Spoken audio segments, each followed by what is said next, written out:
Thank you very much. I do not have a PowerPoint presentation. I know that's unusual. The first time I gave a PowerPoint presentation, my friends and colleagues said, wow, you're so brave to do a PowerPoint, because it was new. People didn't know how to use it. And when I told people that I was giving a lecture today without PowerPoint, they said, well, you're so brave to do a lecture without PowerPoint. So whatever's not in fashion, I guess. But I like to use PowerPoint when I have facts and figures. I don't have that many today. I want to engage with you on some sometimes difficult concepts.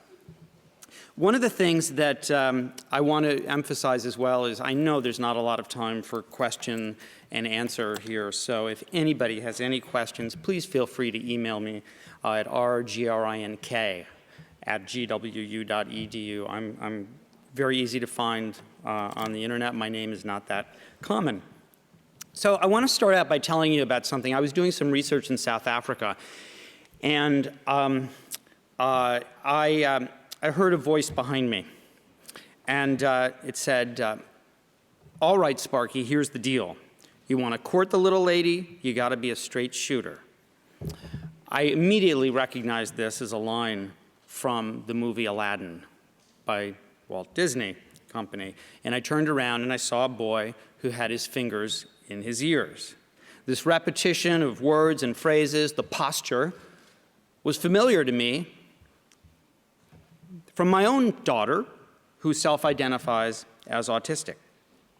What was startling to me was that I was not in familiar territory. This was a Zulu-speaking boy waiting for his mother in an antiretroviral clinic in rural KwaZulu-Natal, South Africa.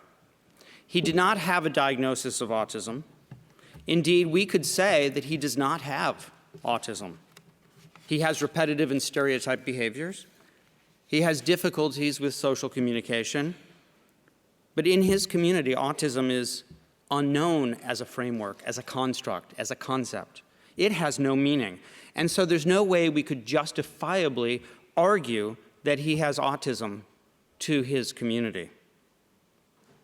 Suppose I say that autism is a mid to late 20th century construction, that it is a historically contingent assemblage of specific, observable behaviors selected from an almost infinite array of behaviors.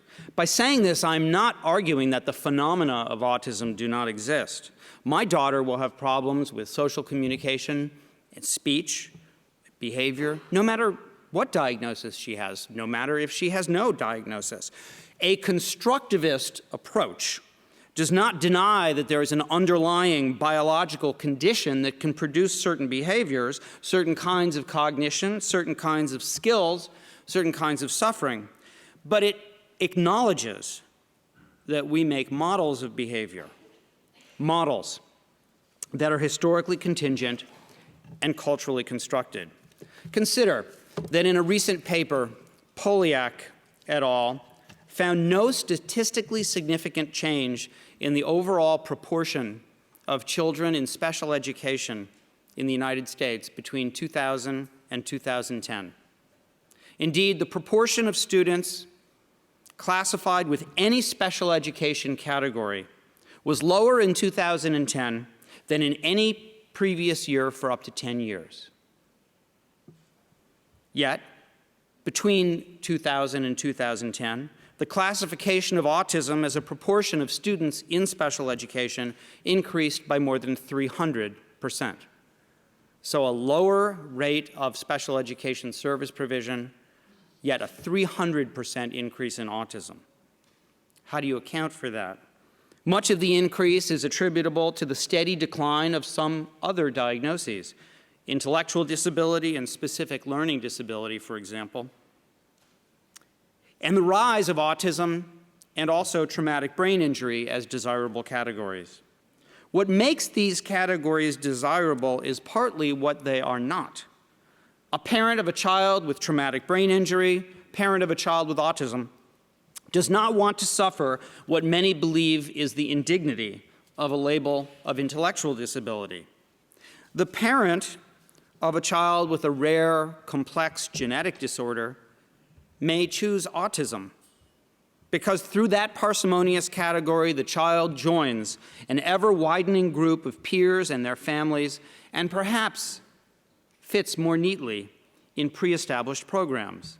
It's not that people with absent, delayed, or otherwise impaired language, with challenges in social communication, with repetitive and stereotyped behaviors did not exist before, but only a narrow group of people warranted that diagnosis, given how autism was defined.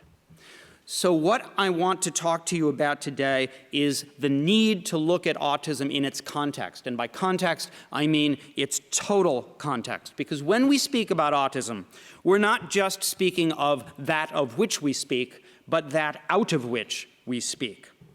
And the value of my profession, anthropology, is not just to understand how culture affects autism, but to understand the cultural foundations of its various representations, including science, advocacy, philanthropy, and even in the schoolyard. Michel Foucault persuasively argued that we live in what he called epistemes. Epistemes are much bigger than, say, Thomas Kuhn's notion of scientific paradigms, that is, the values, the problematics, the beliefs that scientists share at a particular point in time. Epistemes are the totality of the discursive practices that give rise to forms of knowledge. And from this perspective, it would be absurd to think about the histories of psychology and psychiatry as the accumulation of knowledge. The histories of these fields was part of a larger historical process to order the world in a new way, a process that occurred in every other area of scientific inquiry as well, but also in art, in literature. It was a process that involved the rise of capitalism, the rise of schools, prisons, asylums, and other institutions. New modes of production, new total contexts don't just change how we behave, they also change how we think and how we organize and classify behaviors in our world. Our academic disciplines emerge in particular contexts for particular reasons. And they emerge, as the term discipline suggests, to control, to correct, to keep us on a certain track. Knowledge, and therefore science, become a form of power or governance exercised by those who claim to possess it or those whose societies endow particular people with the authority to possess it and police it. Science does not do this through coercion or imposition, but by consensus.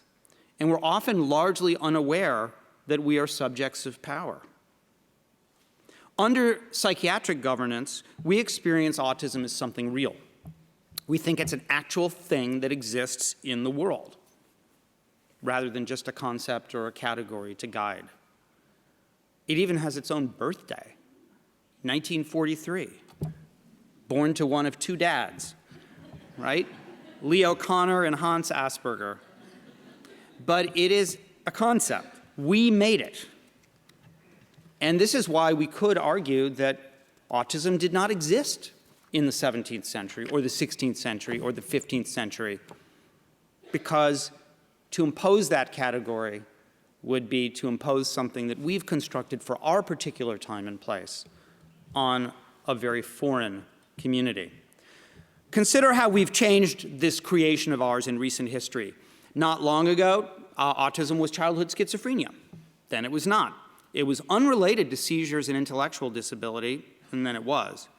It was a mental illness, then it was a developmental disability. Asperger's disorder existed once, now it doesn't. Every state in the United States has diagnostic criteria in its school system that are not only different from each other, but are different from the DSM. Even in a single moment like this, in mid-September 2016, we won't all agree on what autism is. And 30 years from now, maybe it might cease to exist as the framework for the constellation of symptoms we now call autism. It could become so popular It could be used so much. The spectrum could be so wide that it ceases to be meaningful. Kind of like what the old baseball player Yogi Berra used to say when he talked about how he hated busy, popular restaurants. He would say, nobody goes there anymore, it's too crowded. We don't know what things will look like in the future. But of course, the thing that I'm saying about autism, we could substitute any term for this. We could substitute the term homosexuality, for example.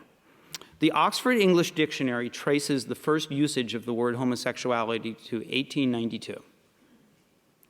And the words homosexuality and homosexual don't enter the Oxford English Dictionary until 1976. That's just how recent those terms are.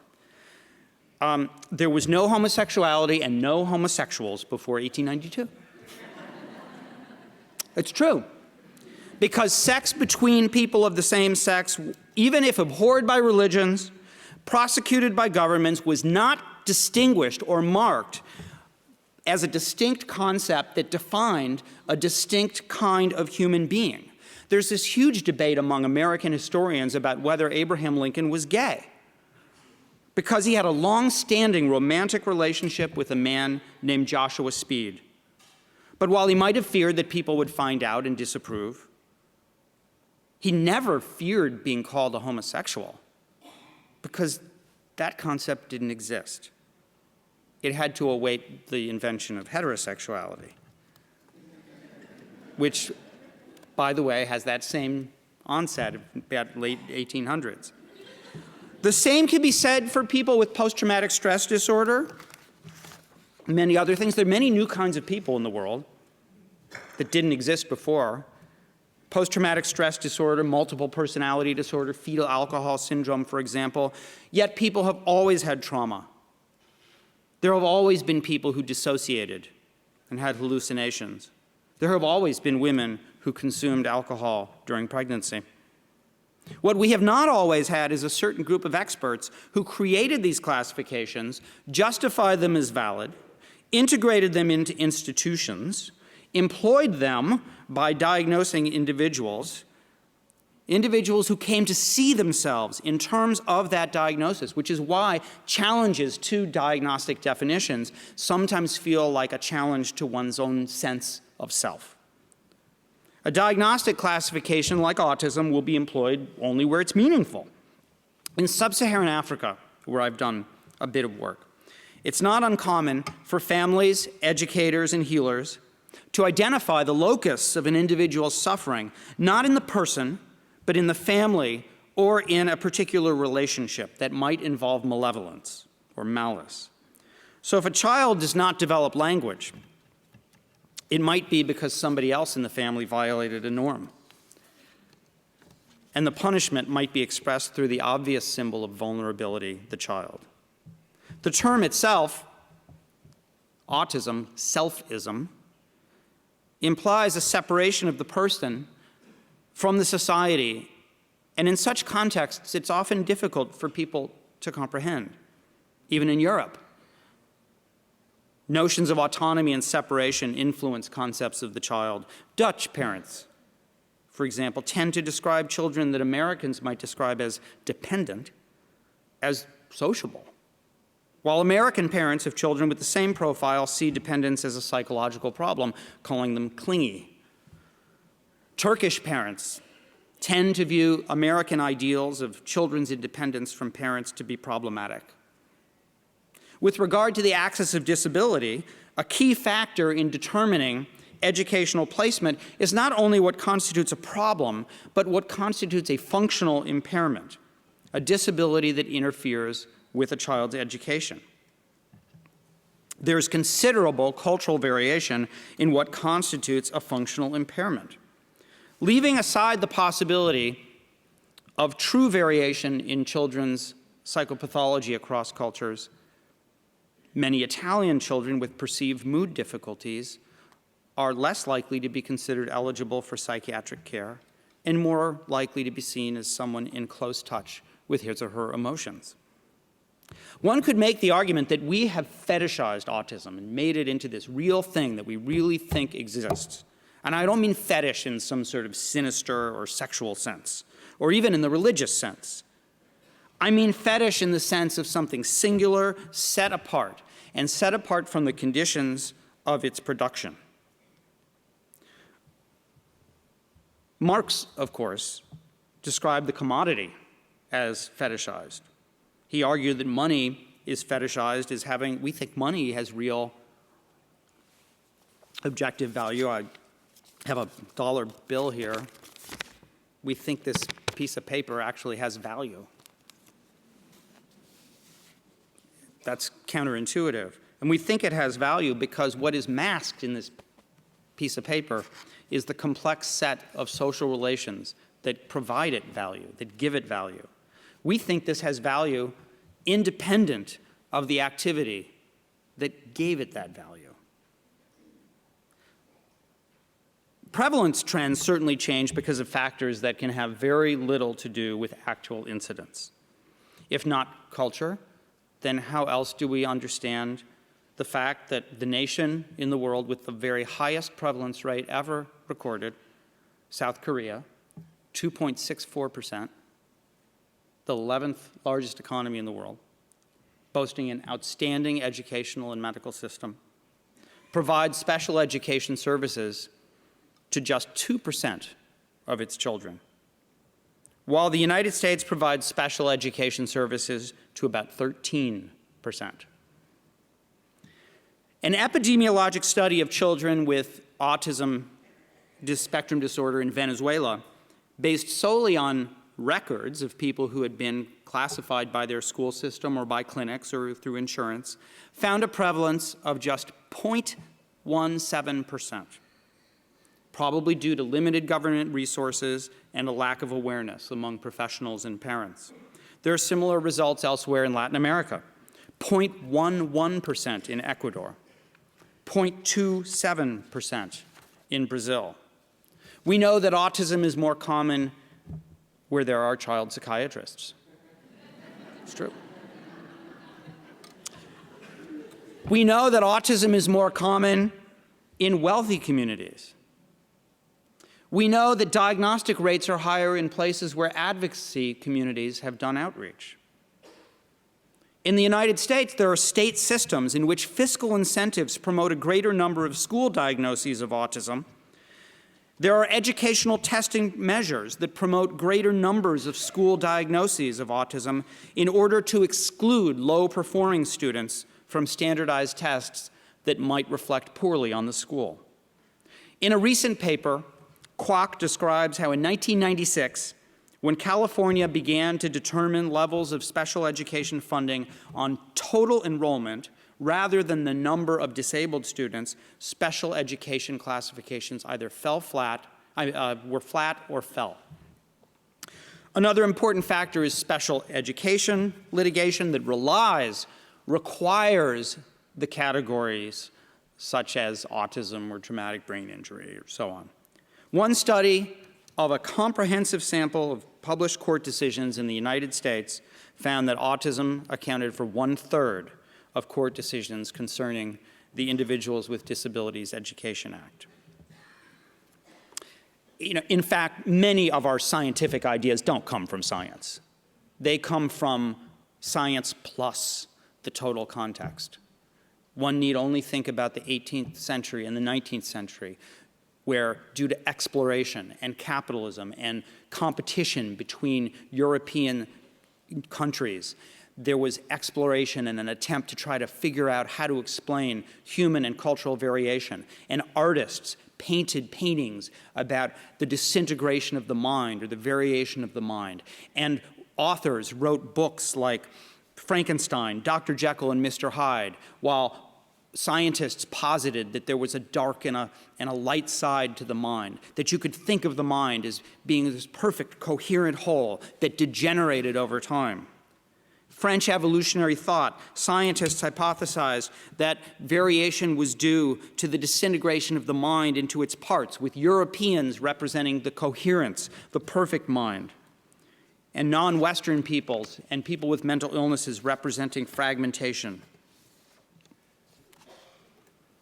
Remarkably, more than 150 years after Dostoevsky wrote about what he called the second self as a sign of the disintegration of the mind, even a cursory examination of advertisements for antipsychotic pharmaceuticals in 2016 will yield representations of schizophrenia, the split mind, as divided, fractured, representations that owe their existence largely to European romanticism and certainly not to any scientific discovery. And these kinds of representations have real effects. They create stigma, they create problems. You can see this effect in Japan, where the concept of the split mind was replaced by a new concept that roughly translated means integration disorder. And after just a few years, the percentage of cases in which patients in Japan were informed of their diagnosis of integration disorder rose from 36 to 69%. One wonders how autism would be experienced if we could shift away from the deficit model that defines autism in terms of impairment or loss. So what makes us embrace autism as this concept? What makes it seem so real? And there may be something fundamental underlying that embrace that is not just an abstraction like acceptance or neurodiversity or attitudes. It could be that there's something more fundamental. It could be something material and objective. Think about it. Once autism becomes an important category, it feeds an industry of therapists, complementary and alternative medicines, mainstream pharmaceuticals, special educators and special education programs, group homes, other facilities. Each of these entities depends on the availability of people classified as autistic. The crucial point I want to make is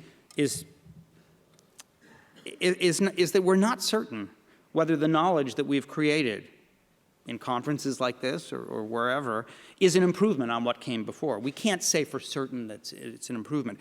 But what we can say for certain is that our knowledge serves as an organizing device that ramifies to many areas of society, and that as an organizing device, knowledge can take on unanticipated power, particularly economic power. Each new revision of the DSM is motivated less by radical changes in psychiatric knowledge than in the need for the American Psychiatric Association to develop its greatest source of revenue, its single greatest source of revenue.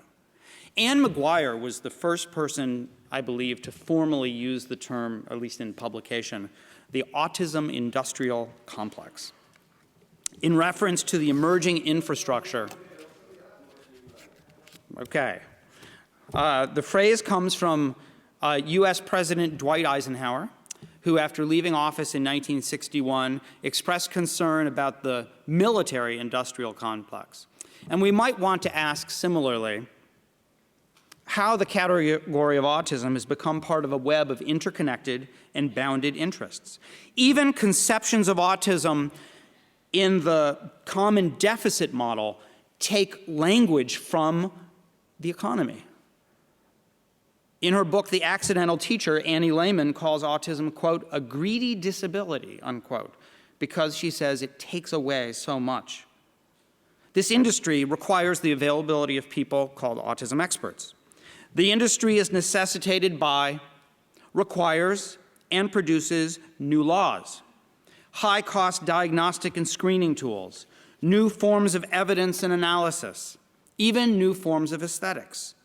The new phenomena are supported by philanthropists, advocacy organizations, schools, government, research programs, researchers in need of funding, and professional conferences. In other words, autism may be imagined as a singular phenomenon, but it does not exist in isolation from all of these other relationships.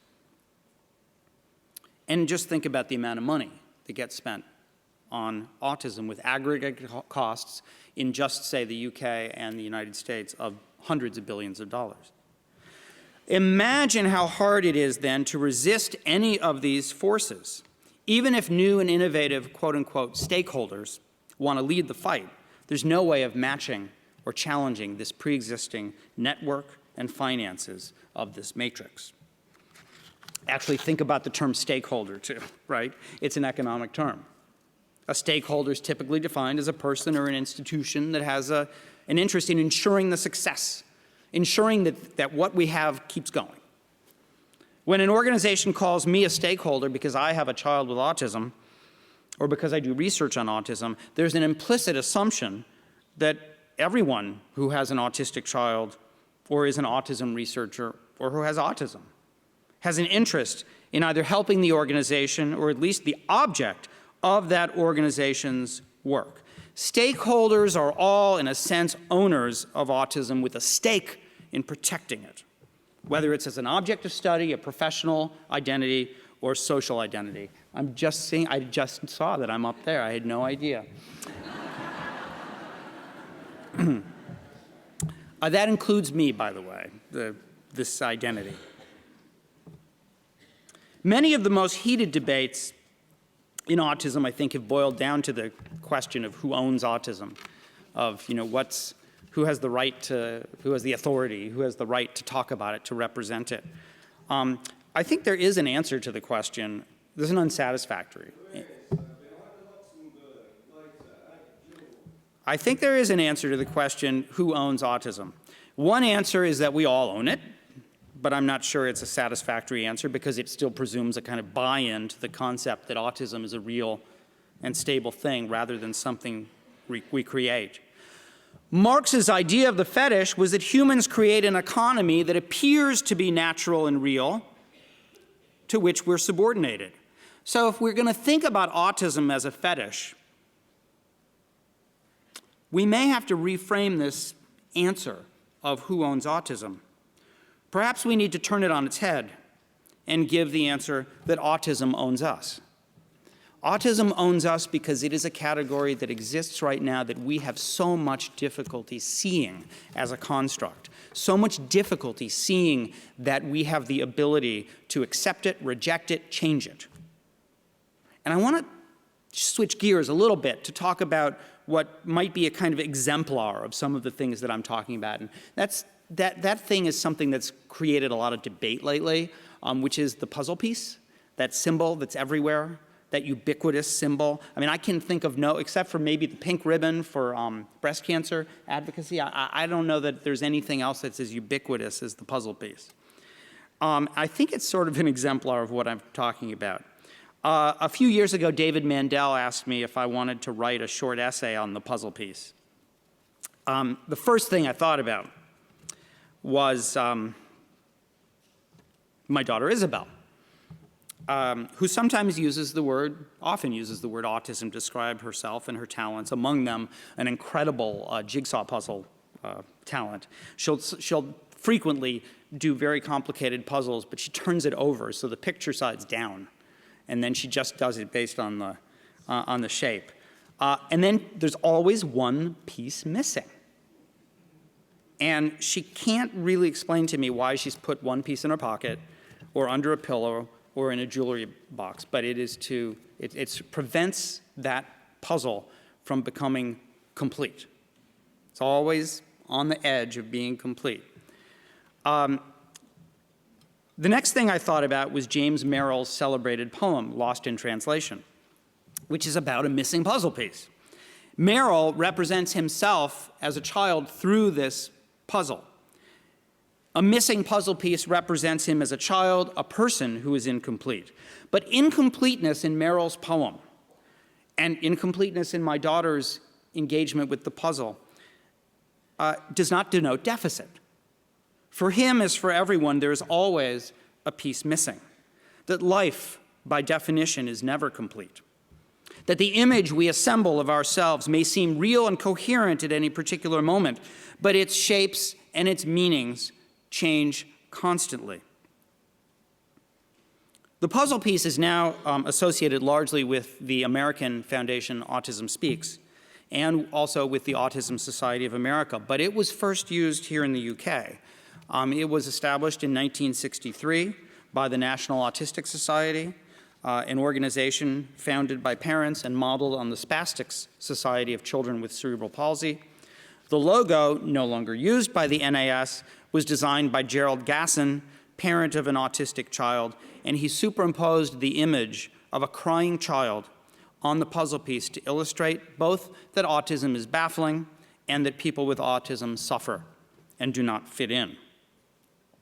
Now remember, I'm using this puzzle as a kind of exemplar of how we think about autism as a construction, right? And how we imagine that what we know about autism now is better than what we used to, or that there is some perfect knowledge that we can go out and gain.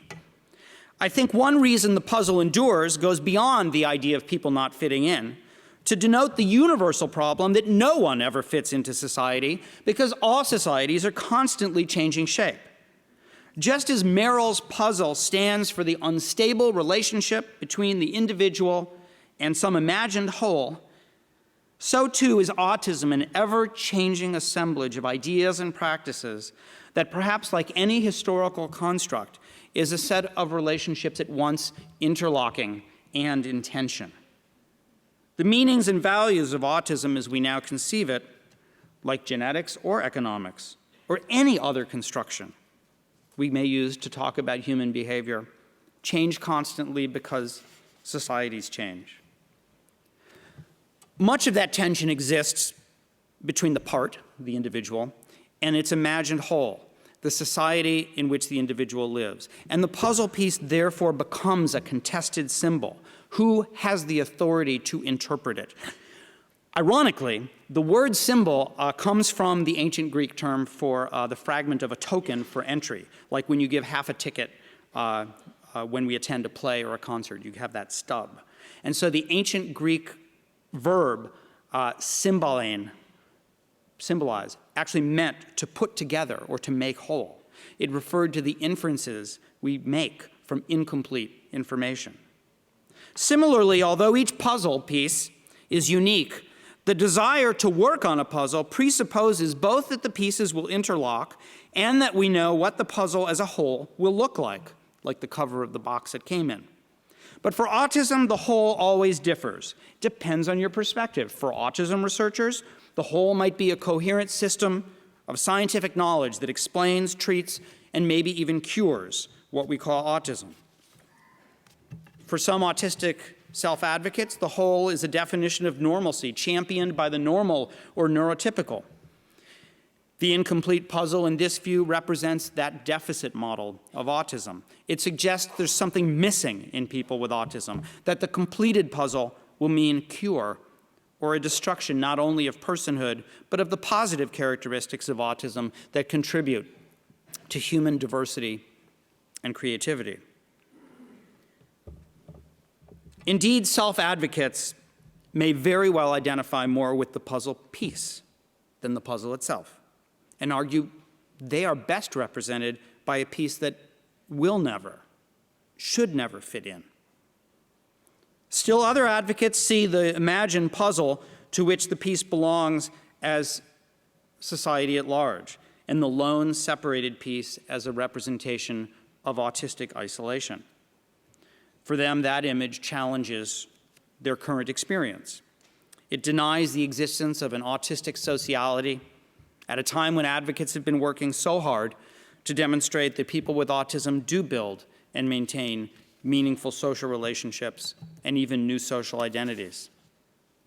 For better or for worse, the puzzle piece is currently bound to autism and all the sites of autism's reification in both our discourses and in our material realities, in texts, in images, in individual education plans, in walkathons, in merchandise, in buildings illuminated in blue light, in individuals like my daughter who identify themselves quite proudly as autistic. Now, this is not to suggest that I like the symbol. It's not to suggest that the symbol or the logo will endure. But if you eliminate it, a new symbol would replace it. It might be the face of a child. It could be a butterfly emerging from its cocoon. It could be a ribbon. It could be a sagittal view of the brain. Who knows? We'll never eliminate the contest over what autism means and the discomfort and sometimes anger about that context, as long as we believe that autism is a real thing that exists, that others have defined, rather than just a temporary construct that we've made at a particular historical moment. A symbol is always bound to something objective, even if that thing is an objective illusion. Like the illusion that Asperger's disorder really existed in the world between 1994 and 2014, and how certain we were that it existed in the world when it was codified by the DSM-4, and yet now supposedly no longer exists. Such a perspective, such a symbolic perspective, is not meant to devalue the passions that people bring to autism, or the passions that they bring to a particular category, but rather to celebrate them. In accepting and resisting particular images of autism, we can acknowledge that the core features of autism cannot be reduced to nature. They cannot be reduced to biological materials and mechanisms, that the meanings and the experiences of autism are our own making, that we make our own truths. Writing about a different aspect of human thought and behavior, the philosopher Paul Ricoeur once wrote about memory and how historians were always putting memory down, saying memory is so imperfect. It's a divergence from a perfect recollection of the way events really happened, perfect knowledge of the past. Memory becomes devalued as a divergence of this real, true knowledge. Ricoeur challenges the idea of a real truth. He says that memory is not imperfect. Everything's imperfect. Memory should be celebrated not as an imperfect truth, but as a capacity, a remarkable skill, a remarkable capacity of the human mind, of our cultures. But this view is possible only if we shatter the historian's illusion that there is a real, objective, unfiltered, unconstructed truth or wholeness to be found. It's only possible if we shatter the illusion that historical memory, like the 19th century concept of schizophrenia, is somehow a degeneration or a disintegration from some perfect point of origin. And there is indeed a lesson for autism researchers in this critique of history. The constellation of behaviors and cognitive characteristics that we call autism today existed long before we made it an object of knowledge and narrative, before we interpreted it, named it, and started the ongoing process of reinterpretation and redefinition. If anything, this critique shines a light on how much we're actually capable of. Our capacity for culture, our capacity to shape things, means we have the power to change the history of autism. We have the power to make a new past with new narratives and new metaphors. And I think to a large extent, this conference has celebrated many of these efforts. I'm proud that I was able to speak to you today, and I'm happy to take a couple of questions if we have time. Thank you so much.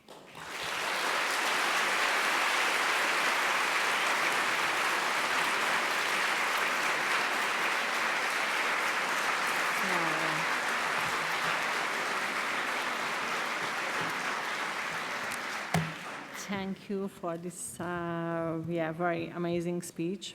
I think we really have a lot of to think about. Questions? We have one here.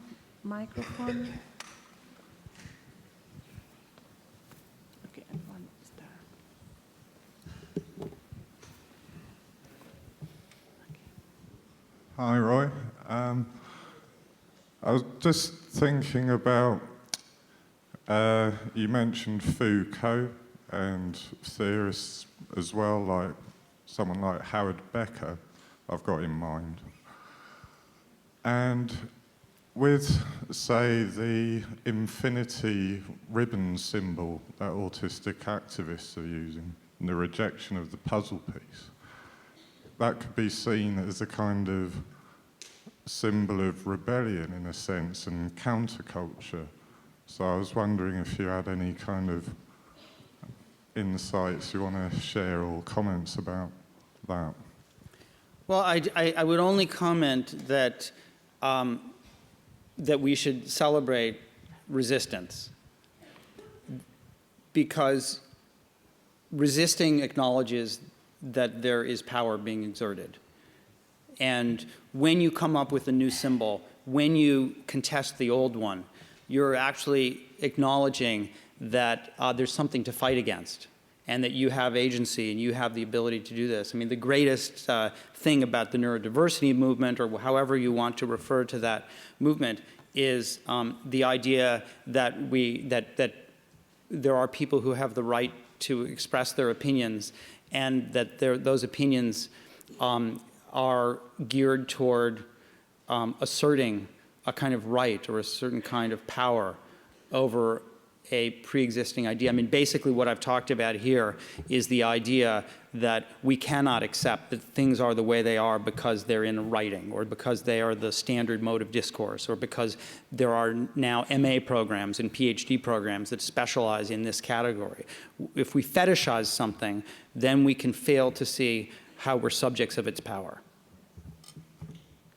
That was a question? Thank you very much for the presentation. I'm here on the stairs. Oh, sitting, okay. Yes. And it made me think a lot. And you have just mentioned in the very end of your speech that history shows us how we can reformulate how we think about things, and how we put everything into one direct narrative. And you say that we might be able to reformulate our thinking on autism also, and maybe not even use the word autism. So my question is that if you have any ideas, or you yourself, how would you reformulate this narrative, if you have anything, any thoughts on this? I wish I knew it, and it doesn't mean to come up with another term.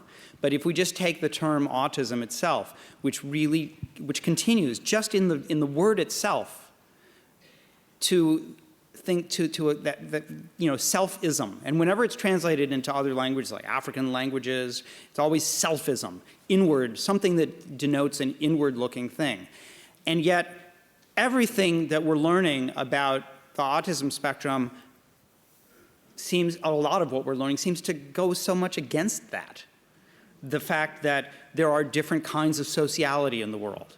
If you think about some of the first-person narratives that people with autism have written, like Stephen Shore, or Daniel Tammet, or Tito Mukhopadhyay, if I'm pronouncing his name correctly, and many others, they show us certain cognitive skills, certain kinds of creativity, certain forms of sociality that completely go against the kind of pathological deficit model. And so even the term itself is problematic, and that's why I made the analogy to schizophrenia. What person who considers themselves to be a really qualified mental health professional would really describe schizophrenia as a split mind? Yet, look at an advertisement in a medical magazine today. You might see the very common advertisement for Risperdal, which shows a janitor working at night, so all alone, with stubble, so he's not really taking good care of himself in terms of his presentation of self and hygiene. And he hasn't taken his medication, and there's the floor that he's mopping is fracturing, with one side on his left and the other side on his right, and it's fracturing between him. I mean, that is a stunning reminder of how a concept that we can use without ever questioning it. I mean, to some extent, we live on a continuum of power. Some things are easy to resist because we can see it. Somebody stands up and says something silly, I want to build a wall between the United States and Mexico. I don't know if anybody's ever said that, but, maybe somebody says that. We can acknowledge that as an ideological expression and then fight it, right? Because it was said, it's out in the open. But there are other aspects of power that are hegemonic, that are harder to see. whether it's, I don't know, in gender relations, the use of the neutral pronoun he that is in English. We use that as a neutral pronoun he. Or whether it's, I don't know, the way high-heeled shoes change a woman's body and kind of disempower or immobilize her. Or the way in which, I'm just thinking off the top of my head. I mean, there are lots and lots of ways in which we have a hard time seeing how we're disempowered. Every day that I lecture to my students, they're taking notes like I'm talking in some perfect truth, rather than just giving a reading and an interpretation and an opinion. And so so much of what is happening in our lives is hard to pinpoint as an expression of power, and that's what I'm trying to do here, is to say, think about the complexity of the total context in which we talk about autism as shaping the way we think without us sometimes realizing it. That's what I'm trying to say. Okay, so there is a question here. I need a micro, but I'm sorry, here was, yeah. Can you raise your hand so I can see who you are? Oh, okay. Yeah, it's me. Micro, please. I'll try not to, I'm repeating myself endlessly here.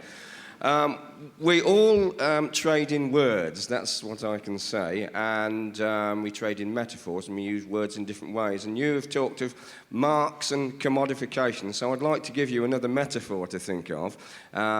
You could think of autistic people in many different ways, but you could also think of us as a currency in circulation. And a currency either grows or diminishes. It's something which might be artificially created, but it's there. But we're also something more than a currency. We are what empowers you to be up there on the stage now, and what creates this little economy and the rest of it. And so I do think we have something important to say. Thanks for your comment. I agree completely. I think we have time for one more. Actually, we are totally out. Okay. Out So of email me, time. please, if you have any questions. I'd love to hear from you. Yeah, thank you. Thank you.